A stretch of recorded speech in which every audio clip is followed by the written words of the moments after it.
probably would have said that, the Nottingham Reservation Society lifted the mule onto the cage, as they called it, the platform, the elevator.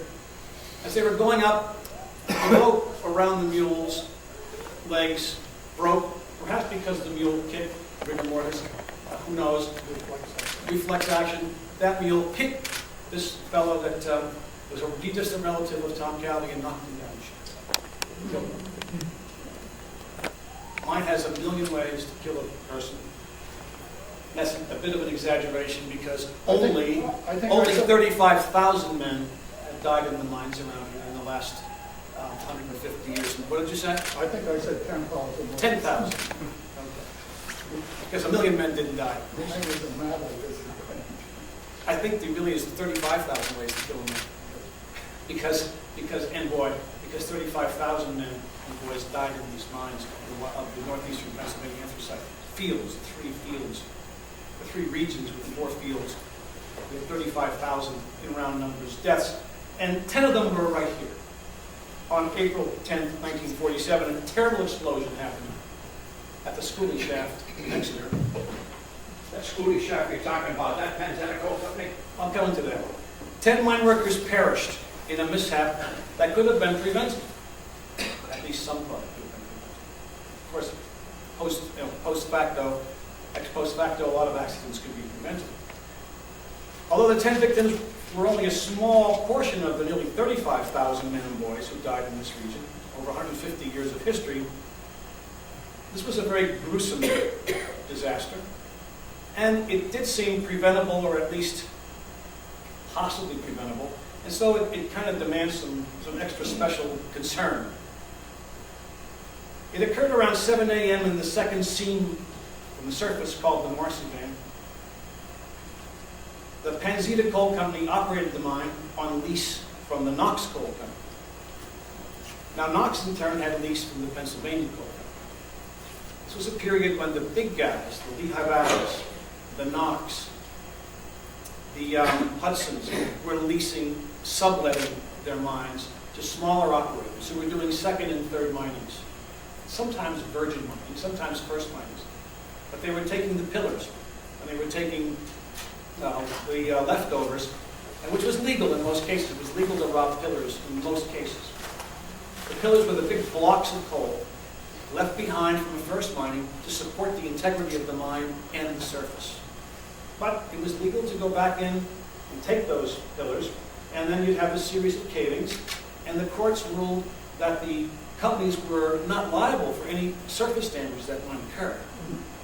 At one time they were liable in the 19th century, but the law evolved, and appeal after appeal. Now, some companies did hire their own, get their own construction companies, especially the Ignati company did that, and then Ignati, who did a lot of robbing in the valley, if they caused your home to subside, they would usually do the repairs, and other companies even hired the #1 construction company, which you may now know is the owner of the Huber Breaker. The same operation, I should say, Al Roman's operation. Al owns the Huber Breaker, and also was the #1 construction company. #1 construction company, by the way, filled patched the Knox mine disaster hole with concrete, and did that whole job over there to the coffer dam. That was all #1 construction company. Then Ignati Enterprises, coal interest. Well, Knox leased this to Panzita, and Knox in turn leased from Pennsylvania as part of a whole leasing operation around here. And investigators concluded that a spark set off a large accumulation of methane gas. Now, methane adheres to anthracite. It's part of the same process. And maybe Bill can talk about some of the technical aspects of methane and why this disaster happened. He was a miner, and he knows more about the technical aspects. I'm the historian, so I'll do some of the more historical things. But methane adheres, it's all over within the anthracite seams, and this explosion set off a whole bunch of methane gas that collected near the foot of the shaft, the bottom of the shaft. And the explosions sent shock waves throughout the mine. The intensity of the blast grossly disfigured the victims. Miner and rescuer Al Canar of Inkerman, now deceased, in Jenkins Township, was among the rescuers. And I interviewed him, 10 years ago or more, and described the 4 victims that he discovered. There's a quote from a World History with Alcanar. They were all but vulcanized. They were roasted, actually. The force of the blast made the 4 of them look like a bundle, like a bale of hay or something like that. Their bodies were intertwined. My rescue partner, Jimmy, made the comment that would be considered hard talk at that time. He said, "These guys have no more to worry about because they are roasted." And they were. Somebody suggested that we find out who they were and identify them. Jim went over to tug a couple of arms to separate them, and the flesh started to come off this man's hand. That's kind of gruesome, he said. We couldn't take that. Anyhow, we finally identified the 4. One of them was 19 years old. His name was Giambra, and we'll tell you who the other ones are. Michael Giambra was this guy. Other victims, Joseph Tomaszewski, Manuka, Charles Ellard of Manuka, John Castellani, Taylor, Eugene Vivaldi, Duryea, Stephen Alessandra, Yatesville, Michael Panzita, Pittston Township, Victor Trotta, Pittston, Joe Gaulis, Wyoming, and James Jackson of Wyoming. James Jackson was pulled from the mine but died a short while later. He was not killed in the initial blast.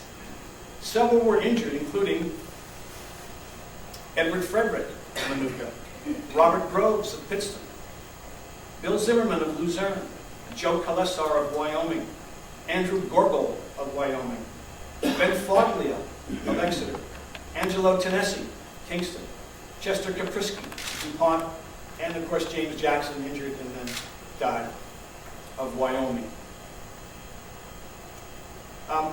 Alcanar was known as a very good miner, and he thought that it could have been, this disaster could have been prevented if certain precautions had been taken, which Bill Hastie is now going to talk about more the technical aspects of the disaster and why this terrible explosion happened. I mean, most of the men died in the mines of roof falls. You didn't have a lot of the big Knox disaster, Twin Shaft disaster, Avondale disasters. Avondale being the most deadly one, 110 men and boys died. That's the most deadly anthracite disaster in history, 1869. Knox had 12, which is not a high number by disaster standards, but Knox caused tremendous underground devastation. And 10 is not a high number. Most of the men died in 2s and 3s and 4s and 5s. But explosions like this, you usually got more than the 2s and the 3s and the 4s that a roof fall might take. So Bill's going to talk about why this explosion might have happened and why some thought that it could have been prevented. First, I should say that we've got to be on our mettle tonight because Roger Beatty is here. And Roger was a school teacher and principal, and later on took his test and has his mining papers and mine foreman's papers. And I think he should be honored for that. Also, last year at our meeting, Roger asked me a good question, and I gave him a very unsatisfactory answer. But if we can meet after this meeting, I can give him a good answer. Not related to this subject tonight. Between 1954 and for the first half year of 1957, I worked at this schoolie at the foot of the shaft in the Marcy vein where this all occurred. So I know what went on there and how things should have been conducted and why this shouldn't have occurred. The first reports I read of this, and this was just a few years ago, reported that a methane blast had been caused near the foot of the shaft in the schoolie, in the Marcy vein, caused by sparking from a winch that was near the foot of the shaft. But in the same report, it said that the explosion occurred 700 feet from the foot of the shaft. That's a contradiction. There was a winch in the foot of the shaft, maybe 50 or 65 feet away from the shaft itself. That was used, in the gangway, a short distance from the shaft, there was a little uprise, and the motor runners used to park the trips of loaded cars just below that. And the boss footman needed this winch to pull those loaded cars over that knuckle and into position where we could push them onto the cage.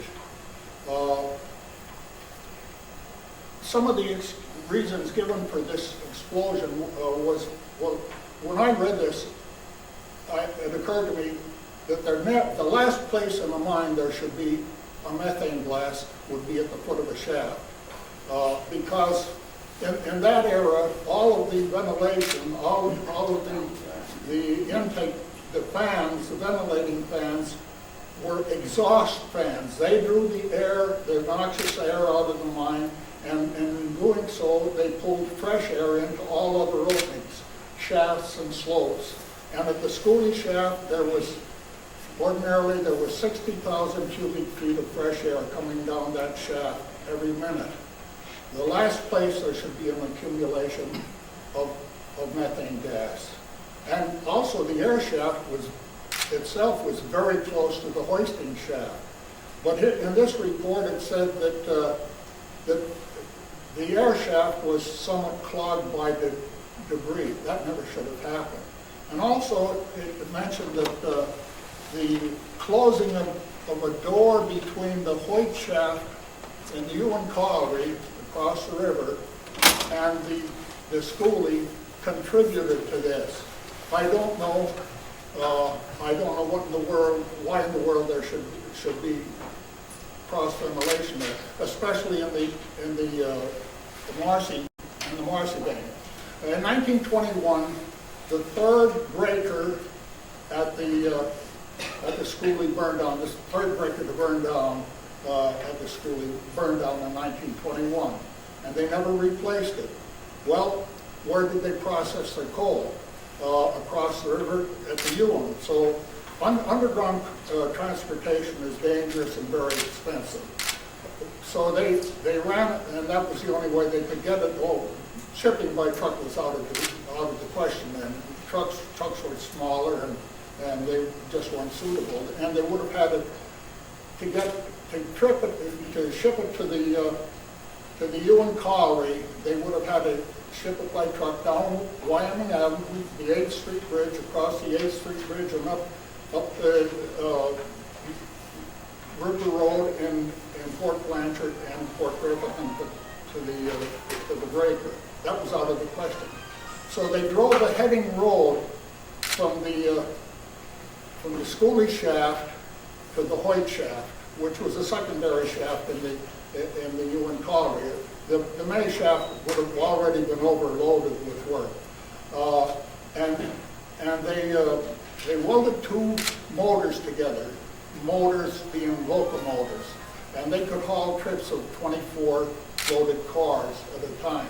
And they would run under the river from the Schooley to the Hoyt shaft of the Ewan Colliery.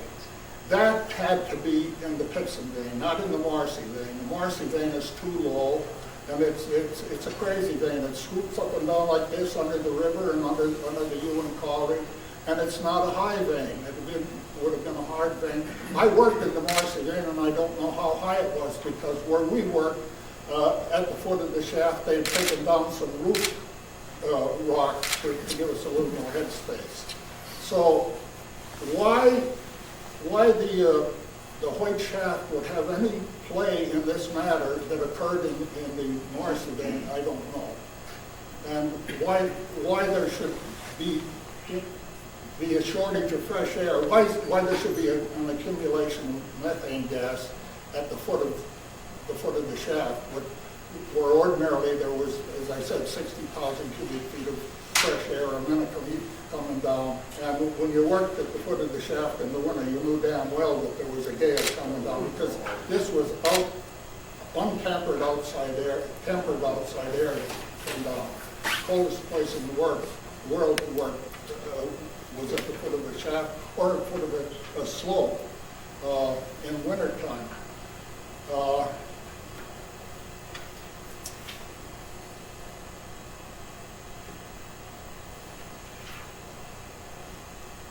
So, and I should say at that time, the Panzitas were leasing just the Marcy vein from the Knox Coal Company. The Knox was working the rest of the veins, whichever were active. There had been a succession of lessees in the Marcy vein. Tony Rolls had that lease, and Panzitas, later on Ferretti's, and there was at least one other small contractor that worked that vein. Now methane gas is formed from rotting vegetation, and when coal is formed from rotting vegetation, so at the time of its formation, there's a great deal of methane gas created, and that got trapped in the vein by the layers of rock between the veins, and when the veins of coal are disturbed, then the methane is released. It continues on releasing even when the chamber is worked out and bratticed off. And so in old chambers, you have accumulations of methane gas, and that's been the cause of many disasters. The first Eagle Shaft disaster was caused when a miner trying to get a few bushel of coal to top off his cars moved through a doorway into a worked out chamber, and the methane gas escaped the brattocks and eventually encountered a spark. In fact, the miner's own headlamp, which was an oil lamp in those days with a big flame, would have set that off. But there have been other disasters. In fact, the Nottingham disaster that we discovered, talked about Thursday night, was caused by breaking into a worked out chamber. What had happened there, the chamber had been closed and marked discontinued, and then after it was recorded on the mine maps, it was extended 40 feet, and that didn't show on the mine maps. So later on, when they were mining near there, they broke into what they thought was solid coal. They broke into a worked out chamber, and with a flood of methane gas escaped. Pure methane gas will not burn, nor will it explode, because it has no oxygen in it. But when it mixes with the air at a certain point, at a certain percentage, then it becomes inflammable and explosive. And some of the absolute worst mine accidents have been methane gas explosions. Now, do you have any questions?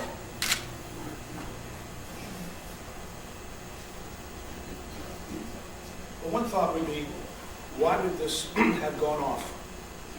Why did this methane ignite in this particular case? We didn't have open flames in 1947. I'll guarantee you the brushes on that winch were worn out and were sparking all the time. Roger has an idea? Yeah, my uncle, Tom Soupy, Sr., was going to go to work there. You mentioned that earlier. And before he got the job, he went and visited the place. And what they were doing was robbing pillars. And by robbing the pillars, they weren't putting up any direction for air to travel. So, as he had said, they were pulling down the air down the shaft, but what that air was doing was traveling in an open space where pillars were being robbed. Which means it wasn't directed anywhere. And ultimately, that's why he didn't go to work that day. That's what he told me. He said because the place was a living disaster ready to happen. Because the air wasn't moving anywhere. It was going around corners of existing pillars that were still there. And, from my own knowledge, I was surprised that pillars would still maintain enough methane to cause an explosion, because generally your pillars will bleed them off because they crack and etc.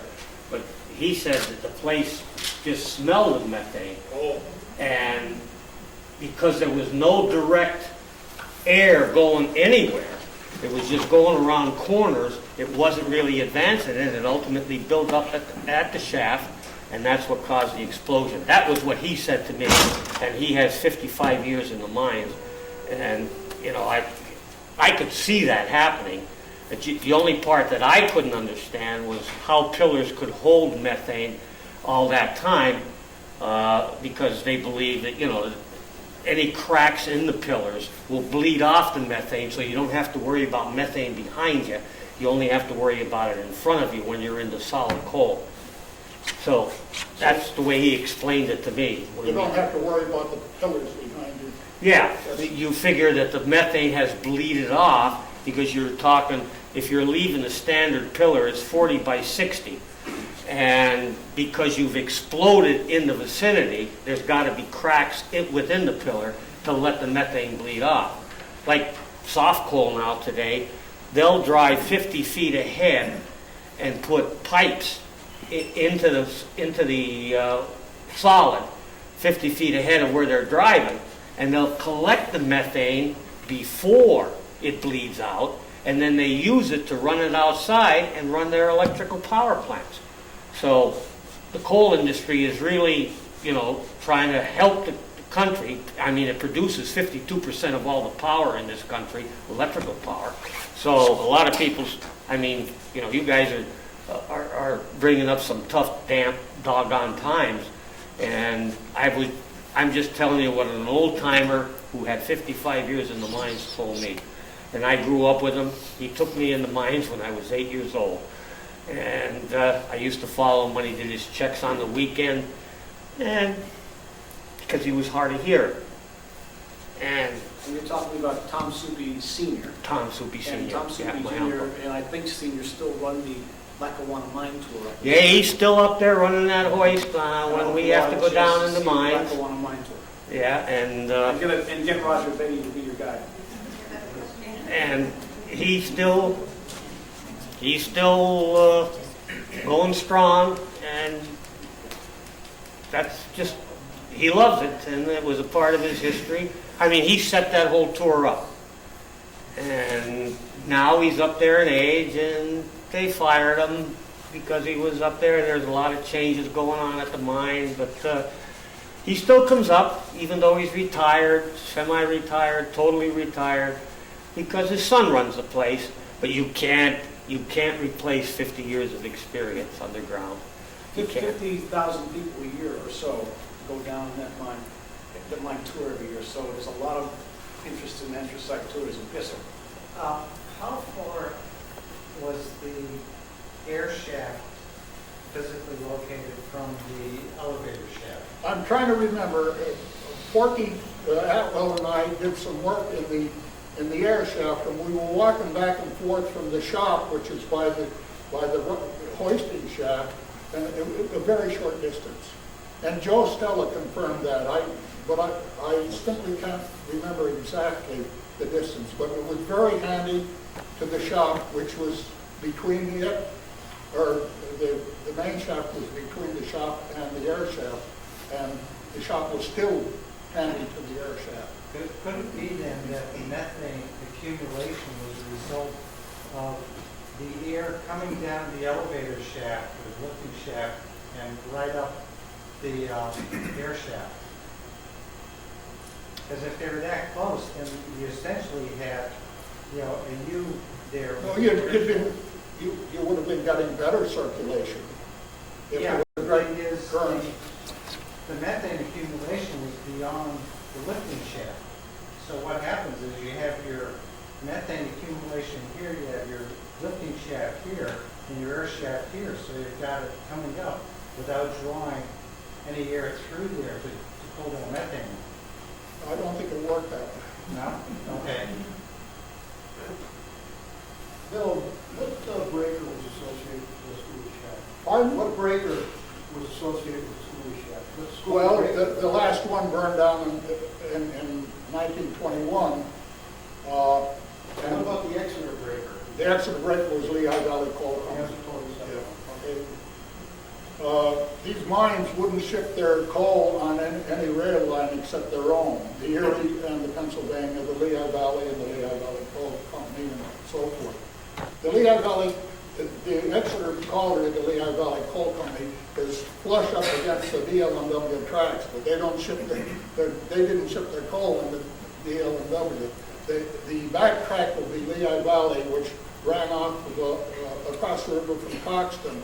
There was a big spur ran off to the rear end of the of Exeter Colliery, and that's where they shipped their coal. I think Jim Basacco's next time. Yeah. My name is Jim Basacco, and I'm a sort of a historian of gold mining. In fact, I wrote a book on it, and I'm going to make more books. If anybody's interested, you can give me your name. All about Exeter, Wyoming, West Pittston, Pittston. But the schoolie at once was run by my uncle, Carlos Alfredo. He was up on the hill, on the mountain. You see what's in this little home? That's where Carlos Alfredo had his Yes. schoolie. And then Carlo and Steve Latour shared the contract at the schoolie. yeah, They were much allowed of it. the schoolie, I worked for Panzetta before you did. I was there in 43. And then I went to the service. I got drafted. And when I came back in 46, I was supposed to go back there. In fact, I knew some of those guys that got killed very personally. And I went on strippings instead. I went to work on strippings for my cousin Al Bozak. But I can remember stories of that schoolie.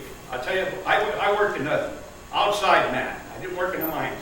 And I worked in what they called, where you dump the coal. The tipple? The tipple. I was the tipple man. The coal would come up with the car, and with a 16-pound sledgehammer, I had a wedge to open the door and then run down in the railroad car. I had to move that car every time it peaked. It used to peak about 3 times in the car. One day, I creeped the car down. I had to move the car by a creek. It had a big creeper. And the car got away from me. And then head towards down the hill where you see that automobile place there where they sell parts. That's where the car, there was a railroad track there. And the car would go so fast, I thought I was going to get killed. And I jumped out. I must have rolled about 40 feet. That was one incident there. But like I was going to say, I was supposed to go back to the schoolie, but I never went back. Well, this reminds me, are there any family members here of any of these victims? That's it. I don't know if they're there. Well, John that was your My grandfather. grandfather was killed in this. No. Is your uncle or your grandfather? No, that was a cousin of my grandfather's. Cousin of your grandfather. Yeah, well, your grandfather wasn't killed because we don't. Yeah, that was a cousin of your grandfather. Anybody else have a relative? Yeah, two-part question. No, I'm not done asking this question. Anybody else have a relative Oh, I die in wanna this say- disaster? I'll tell you about a relative. But does anybody have any acquaintances, friends die in this disaster? Because I mentioned all those names for that reason. Well, To see if anybody has any personal ties to this disaster. no, some of these fellows were from Old Boys. Manuka and so forth, yeah. But Senator Musto, his wife, her father was the one that got killed there, that Panzetta got killed at that night. Okay. That was Senator Musto's, I guess, father-in-law. Now, sir, question. Okay, just clarification. A pillar is rock and coal, and a timber is wood. Basically, that's what it is. A pillar is coal. Pillar, Rock okay, and coal. but a timber is wood. Oh, yes. Okay, second question is, don't hear anything about the Dial Rock. I used to pass there every day coming home from St. Cecilia School, and there was a shaft there, and we hear the bell ring, and the men came up out of the cage, and I don't hear anything about the Dial Rock. I photographed that as it burned to the ground years later. That breaker was known as the Mount Lookout breaker, Mount Lookout Colliery of the Dial Rock.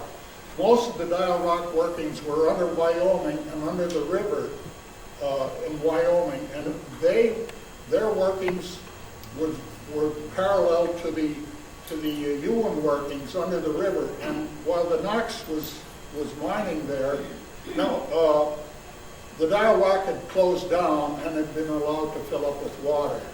And so against the barrier pillar between the Ewan and the Dial Rock under the river, there was maybe 250 foot of water. And there for a while, the Knox was tampering with the barrier pillar. With all that coal they had in the pits and veins, Big Leo with Savage and his crew were robbing the barrier pillar between the Dial Rock and the Ewens. And they had no idea what was on the other side of the pillar because the Dial Rock may have robbed their whole 50 feet and maybe taken some of the Ewen. And so it was a big gamble. What Leo would do, he'd double up on his drill rod and drill a 16-foot hole, test hole, and no water come through, then they'd drill a pattern of 8-foot holes. But maybe where the 16-foot was, next door may have been a lot thinner. And besides, there was this enormous pressure against it. And also, Leo always overloaded his charge with dynamite. His laborers pleaded with him, not so much dynamite, Leo. Then he'd fire his charge and blow coal all over the chamber and everything. So he was the last man that should have been tampered with the barrier pillar. For those who maybe don't know some of the technical terms, there's supposed to be a solid barrier of coal between each company's mines of 100 feet. That was to prevent a flood or an explosion like this, or some other cataclysm from going from this mine to that mine. But unfortunately, these barriers, which were supposed to be sacrosanct, they were not supposed to be mined, were mined. It was easy coal. It was supposed to be all the way down. A mine has many layers to it, sort of like a building, but in the ground. Then you take the elevator down, and you go out, and on the floors were the main roads in a mine, where there was rails, but those roads would be very uneven. They wouldn't be nice and flat like a building. Then there'd be a series of offices off those main roads, and those would be the chambers that the men had taken the coal from, but they would leave in pillars of coal to support the integrity of the mine, as I said.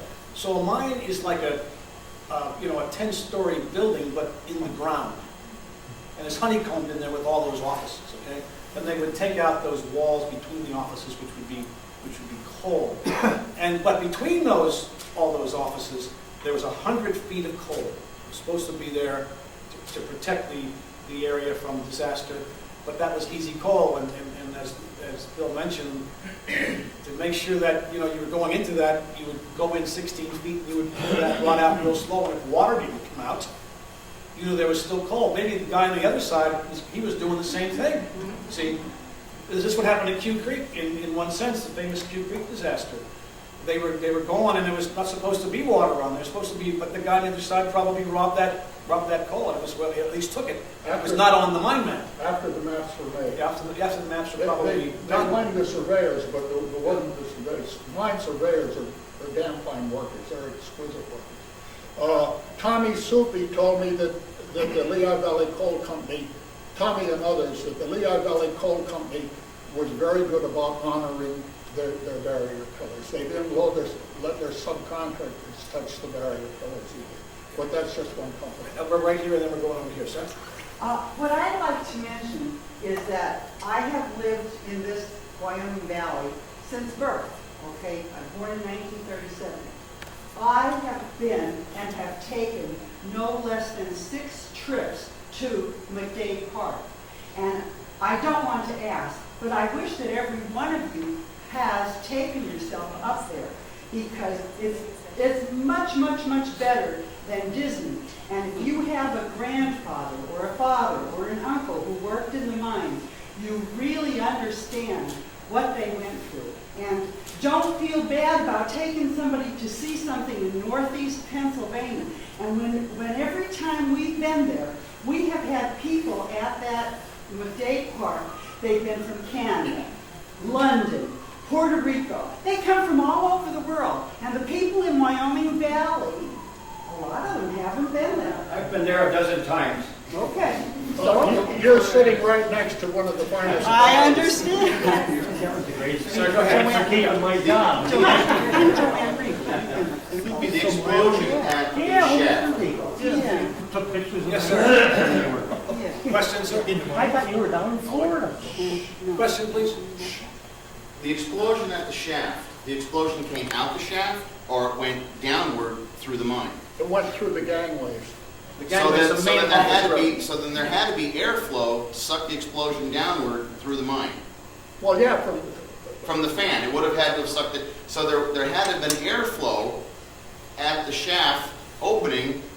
So how did the methane gas build at the base of the shaft for the explosion? Well, that's what I'm saying. If the fan was working. Right, the fan had to be working because it sucked the explosion downward. But how did the methane get there? Well, the explosion went horizontally through the gangways and into the chambers and whatnot. Hey, Steve, But could I- then you'd be somewhat protected from the blast in the chambers. There's a possibility, if they were robbing the pillars, that would normally diversify the airflow. That technically what happens when you're moving air or any kind of fluid gas is called a wall effect. The gases tend to flow against solid walls.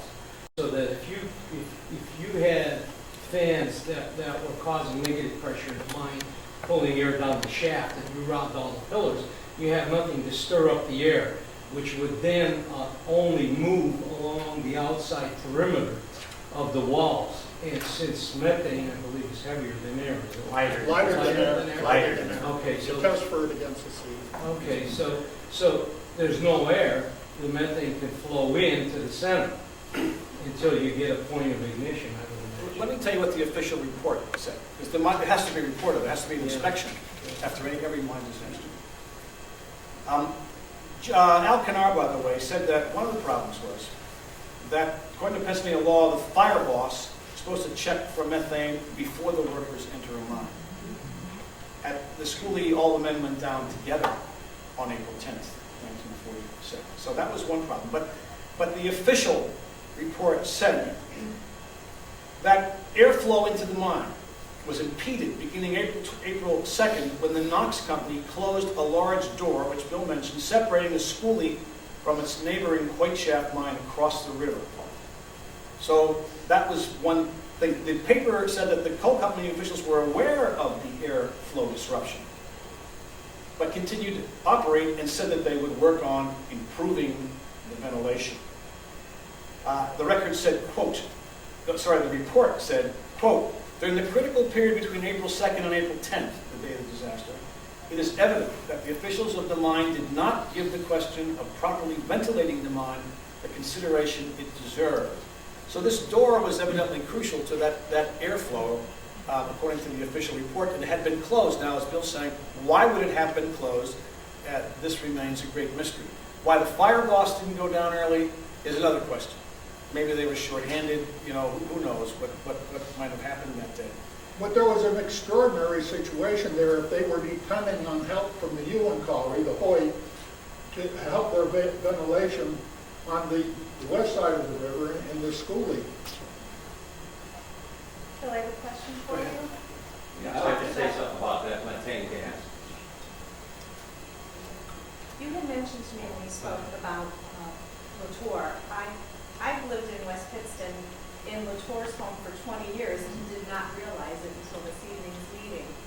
You said that Carlos Aparicio and Steve Latour had shared a contract at the school colliery. Who is the contract from? Who? The Pennsylvania Coal Company. Okay. Were they robbing the pillars as well? Well, they were probably doing second or third mining. I think there was fourth mining done in the Marcy vein there in the schoolie. The Ferrettis were just, they were doing fourth mining, and they, Bill, what do you mean when you say fourth mining? well, as Bob mentioned, the initial mining, you leave pillars and vacant chambers, and then you begin to rob the pillars. And by the time the Ferrettis were working, they were just scrounging. Taking skips off of things. They were working chambers with 2 conveyor lines, 600 feet of conveyor line, and you know how much spillage there'd be there. So the poor miners were, they were struggling to make their cars. Max? Yeah, Then Jim, after Max? I'm going to just say something, you tell me if I'm right from what I heard from Roger, from you guys. This disaster should have been prevented. Schoolie shaft, is that correct? Oh, yes. Was there any repercussions after that, like any changes made? Like in the night in 1871? You make any changes, whatever? I don't know. Okay, my second question is, I introduced you guys to Rich Moras, who, you never know what you pass, but that was the site where Morosky Electric is now, right over the tracks. Is that correct? As far as you guys know? Oh, yes. Is that the end of Mason Street? That was the site of the shaft. You guys want to think about a historical marker there? You can't even get one for the Battle of Wyoming.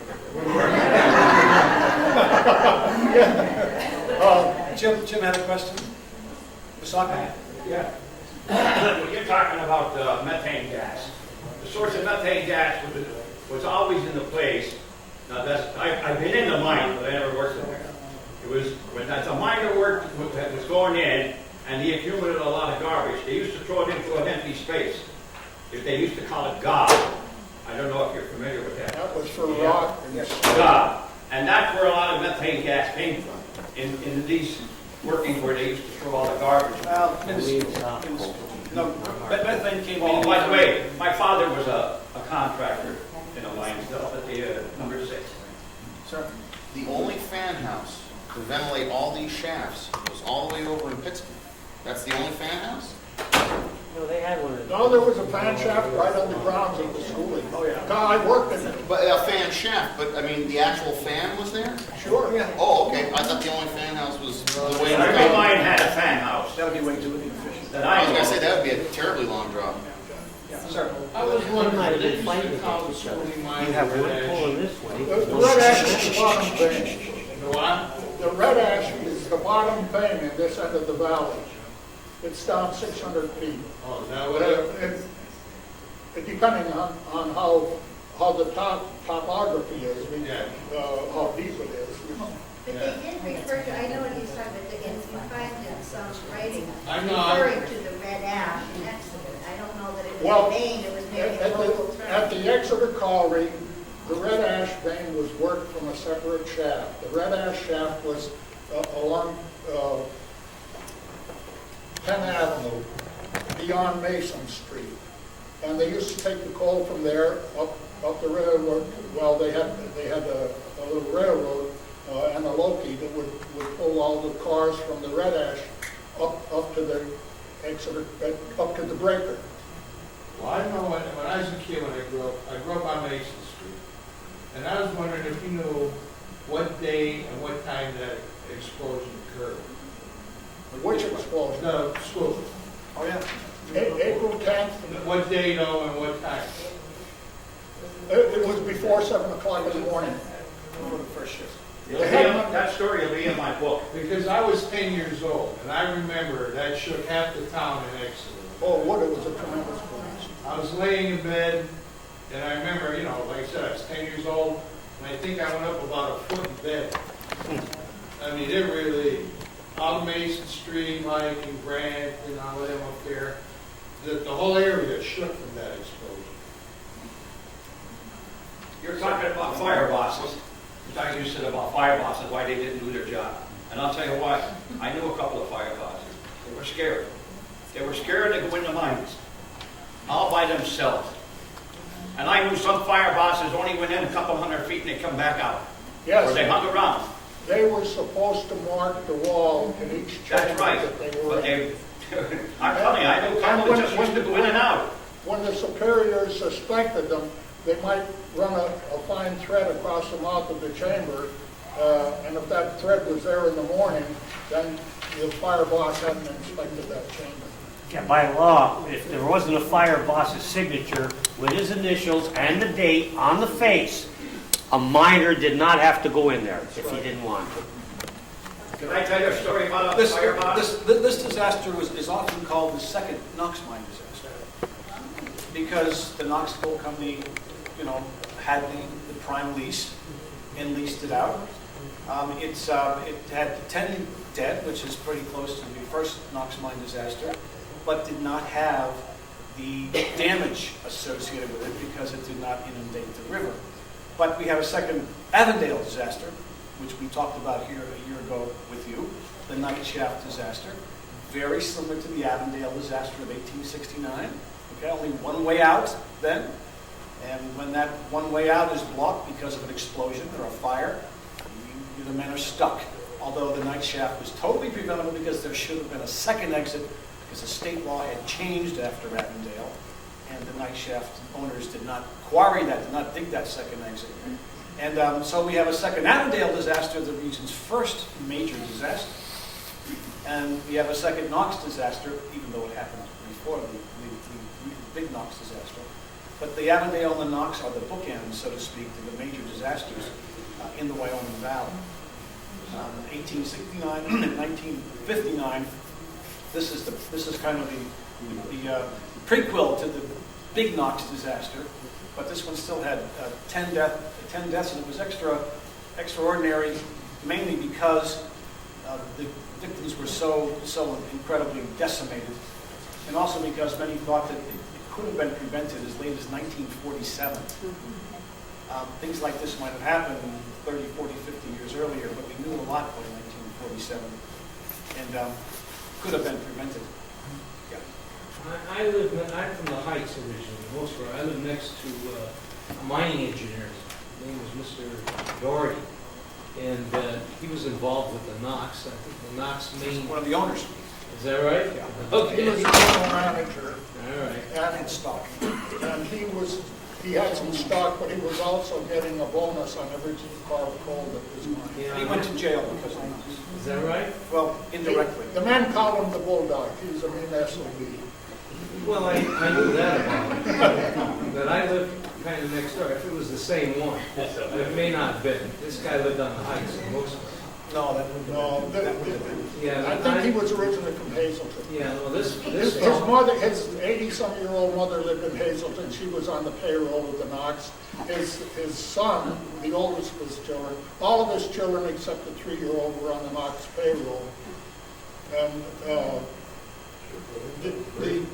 the officials, Bob Groves, the superintendent, he had produced coal to justify all these extra names on the payroll. Oh, sure. But name was Dogger, Mr. Dogger. And he took me, showed me the maps where the Knox was getting close to the river.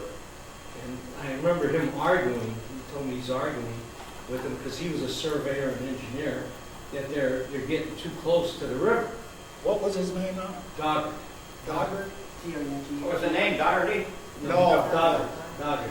I'm trying to remember exactly, because I was 9 or 10 years old at the time, and I was his next door neighbor. This was on North Wall Street, across from the brewery, just off of Cole Street.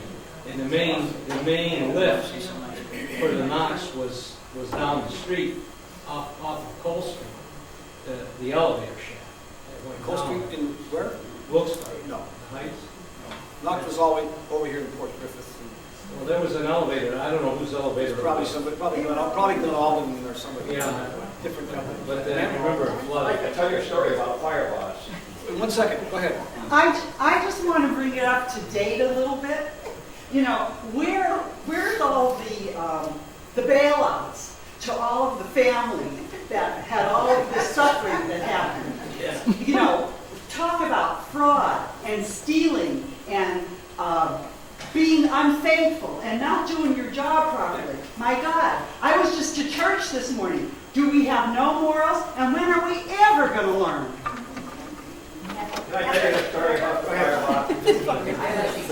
I'm not saying this was told to me by a fire boss who was my uncle. He went into mines at 4 o'clock in the morning, carried that little lamp with him. And as he could, where he was at, he could see at least a mile in the mines in the tunnel.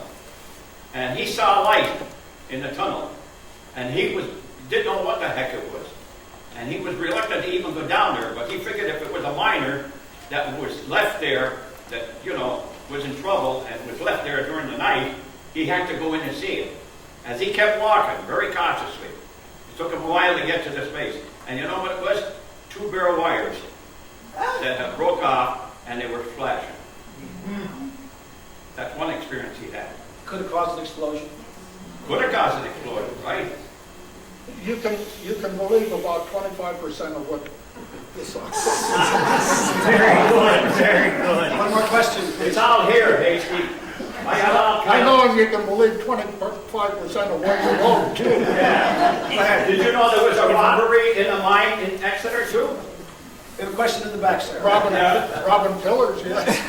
Go ahead. I think it's profound also that to think that there were thousands of people, immigrant people who came here especially, who weren't as fluent in the language and were taken advantage of because of the condition, the robbing that went on. And you know, I had an experience in the early 70s. I bought a piece of furniture around top of a miner who had a 100-year lease from the Pennsylvania Coal Company. They would give the miner, if the miner wanted the property, they got it like $40 a year or something, but they had a lifelong lease, what was called a 100-year lease, but they could sell it. But you had to actually buy the property off the coal company. And in that experience, I met someone by the name of Dan Conley, who at that time was the president of the Pennsylvania Coal Company. And it was amazing to me, the miner, Charlie Butera, who I bought the property off in Pittston, Dan Conley was like a god to those guys because he was a former inspector. And they said, and my uncles and my grandfather, they said when Dan Conley came out of the mine, you knew it was safe to go in there. And I don't understand how the other guys got away with that. I believe he was, You know he was what a mine government was? You know what inspector. mine was under Dan Conley's jurisdiction? The Knox mine. Yes, and I saw him go in that mine, in and out of the river slope many times. The very fact that Dan Connolly became president of the Pennsylvania Coal Company after having been chief inspector For the state. smacked of a conflict of interest. I talked to federal mine inspectors about that, and they were appalled that he'd become. Well, what wasn't one of the owners of the mine also the head of the coal miners? Yeah, well, August Lippy. Yeah. August Lippy, yes. That was more. I'm really surprised to hear that about Dan Conley. Yeah, he was the chief inspector for the district, and I heard he was a pretty tough inspector and so That's forth. what I But yet, there were a lot of reports, more than a few reports, of what was going on at Knox. He was the man, he was the supervisor, and it happened under his watch. And then, within a matter of a short time, he's the president of the company that he was supposed to be inspecting. I saw Dan Connolly go in the mine where he fined a mine worker 3 days' pay, or gave him an absence of 3 days for having a glass water bottle. And he had just passed the coal pocket at the head of the slope. There are 75 steps on that coal pocket, and about 2/3 of them were missing. And he looked at that and then went on and fined the guy for having a glass water bottle. So I didn't have a whole lot of respect for Conley, because I was running up and down those steps on the stringers. Well, one thing I want to say is we should probably think about concluding, but we like to have this dialogue. In Plymouth on Thursday night, we had the same kind of dialogue. And I think what this shows is a lot of enthusiasm and a lot of interest and a lot of stories. We have very good stories in the anthracite region, very good stories, a very proud history. Remember, if it wasn't for anthracite, the Industrial Revolution would not have begun when it began here in this country. 1830s would have begun 20, 30 years later when the coal started coming in from western PA in Ohio. And the outcome of the Civil War could have been very different if the North did not have that industrial lead. I think that the battle in Gettysburg might have been at least partly motivated by the fact that they were very close to the anthracite fields. When the South had won Gettysburg, Shamokin could have been next. And then maybe further. So we're a key part of industrial history in this country. And we ought to be proud. We're a key part of ethnic history. And we're a key part of so many histories that I think we're now starting to appreciate more and more what those histories are. And so we really appreciate all your questions tonight and keep that enthusiasm going. And thanks to the Exeter Historical Society for having us. And we'll help you any way we can with those historical markers if you need any help. Okay, and then we have One more question. Well, it's a comment. It's time for our miners' pride. Just because we live and work in Wyoming Valley and it has a mining history, there's no reason to not be proud of what happened here. When you think of slavery, I think of miners, I'm sorry. Slaves had a good. No, we're fighting to have a stamp. And the stamp, I was gonna bring up the stamp. Right, we're fighting for that. We can't get the stamp. We can't get the stamp. Well, Lackawanna County's also, Lackawanna County's Sign for that stamp. Lackawanna County's also way ahead of Luzerne County in a lot of site commemorations. I mean, to really have your history, you've got to have sites, like a mine tour or a museum or an iron furnace. And Luzerne County, it looks like we're not going to lose the Huber, the key symbol of the whole thing. We need to, where's the garment factory? Where's the shoe factory? Where's the coal mine? I mean, we have all this valuable history, and no one seems to hope that pretty soon we start to get it. Because I'll tell you something else. I've toured all kind of mines in England, Wales, Scotland, and Germany, and we're headed where where Britain has been. They don't make many things in Britain. It's a service economy. Manufacturing is, and the number 2 service industry in Britain is tourism. Any little town with a mining history, they get money from the government, and they bring in the tourists, and you stay in the B&Bs, and eat in the restaurants, and you pay the gasoline tax, or what tax? Sales tax is 18% in Britain. 18% sales tax. I call it a value-added tax. It's a sales tax. And they get the money from the tourists, and there's millions of tourists, and we're going to have to play that. I mean, that's not going to be our only game, but heritage tourism is going to be huge. I promise you it's going to be huge, especially as 80 million baby boomers begin to retire, and I hope start to ask the question, who am I and where did I come from? 80 million boomers with some bucks that they're going to spend on tourism. Well, they have all the big shots happening now. Done. Thank you very much. Okay.